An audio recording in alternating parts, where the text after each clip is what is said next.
At least 2 people have been killed after a powerful storm known as a bomb cyclone hit the Pacific coast of the United States.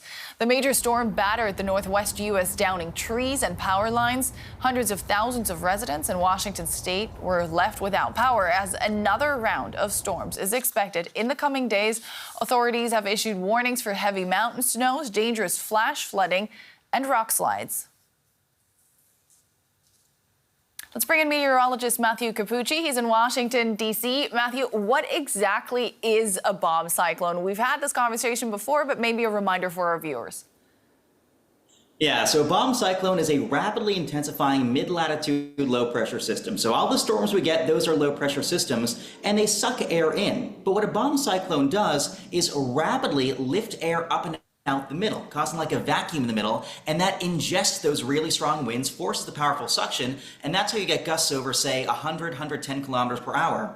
Now, for a bomb cyclone to occur, the minimum pressure has to drop about 2% in about 24 hours. So you're lifting 2% of the air up and out the middle in a day's time.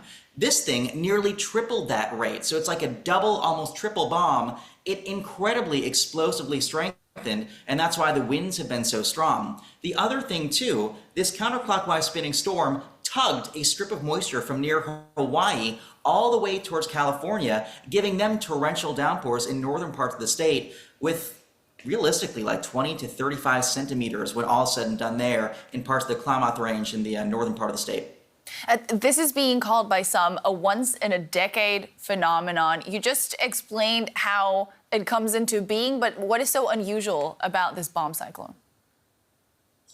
So bomb cyclones occur every winter for the most part over the North Atlantic, the North Pacific. You guys occasionally get them in Europe too. But what's happening this time is that it's a little farther south of where it ordinarily should be. The really impressive thing is that the rate of strengthening is not only unprecedented in this part of the ocean, but how far it kind of bottomed out, how low the pressure got, is also outside our sort of historical database for so far south. I mean, it's at the same latitude as like Portland, Oregon. And so that's why this storm is one of such a significant impact and really how it's so widespread. The fact that you can have blizzard conditions in the Cascades of Washington and serious snowfall in Oregon in the mountains there, and then all the way down to California with torrential rainfall and a high risk of flash flooding, it goes to show you how big the storm system is. And even in the past hour, a tornado warning issued for coastal Washington that hardly ever happens, certainly not in November.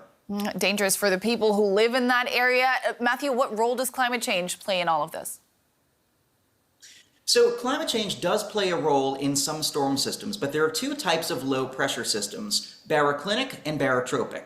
A barotropic system is a tropical system that feeds off warm ocean waters, and those are tied to climate change. However, in this case, this is a baroclinic system, mid-latitude low, that does not feed off warm waters. Instead, it feeds off temperature clashes, and that's something that's not really tied to climate change. So even though the atmosphere is being influenced overall by the effects of human influence, in this case, there's just not really a link.